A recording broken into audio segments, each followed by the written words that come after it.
Welcome to the Rim Break Rodeo. We hope this video helps. In this video, I will explain how to make stew and dumplings. First, select your favorite stewing meat, like beef or lamb, and cut it into roughly 1.5-inch cubes.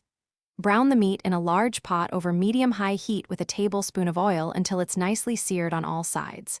Then, add your chopped onions, carrots, and celery, cooking them until they are tender and fragrant. This builds a deep flavor base. Once your aromatics are ready, it's time to build the stew's liquid base.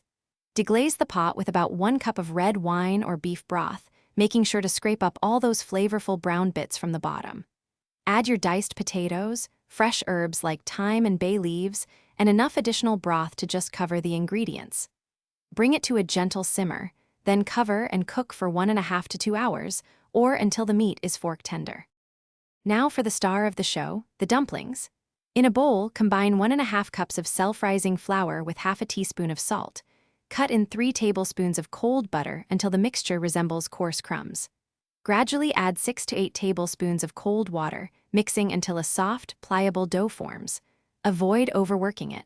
Roll the dough into small, roughly 1.5-inch balls, ready to be added to your simmering stew. With your stew perfectly tender, it's time to add the dumplings. Gently place each dumpling on top of the simmering stew, making sure they are partially submerged in the liquid.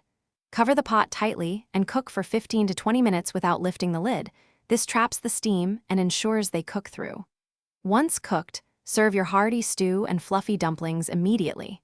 Don't forget to check the description for the Kindle Paperwhite link and other great deals. Thanks for watching. Consider subscribing if we helped you.